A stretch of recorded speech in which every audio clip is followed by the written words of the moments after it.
Despite a bleak economic outlook, in August, the S&P 500 not only recovered from the COVID-19 dip, but has actually surpassed its previous highs. Many say that this is due to the outperformance of technology stocks. Today, we'll have a look at how true that actually is.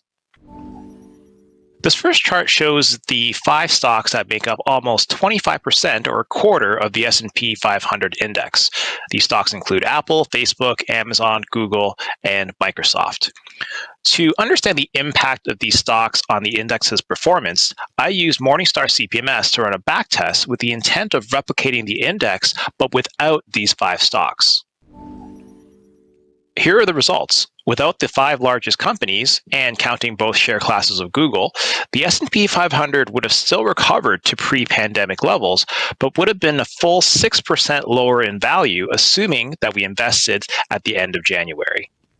So what about Canada? In Canada, the S&P TSS Composite is made up of about 221 stocks, and similar to the S&P 500, it's also market cap weighted, meaning the largest companies tend to have a larger influence on the performance of the index. Now, in Canada, energy companies represent 11% of our index.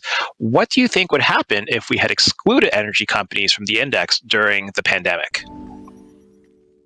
Well, if we excluded the energy sector altogether, the TSS Composite would have actually recovered back to its pre-pandemic highs and would have been about 6.2% higher in value at the end of July, again, assuming that we started investing at the end of January. So the point here is that market concentration works in both directions. As a retail investor, you want to keep a very close eye on how much of your investment is in a single sector or a single stock. That way, you're not met with the unnecessary risk that can be reduced by simply ensuring you have a well-diversified portfolio. For Morningstar, I'm Ian Tam.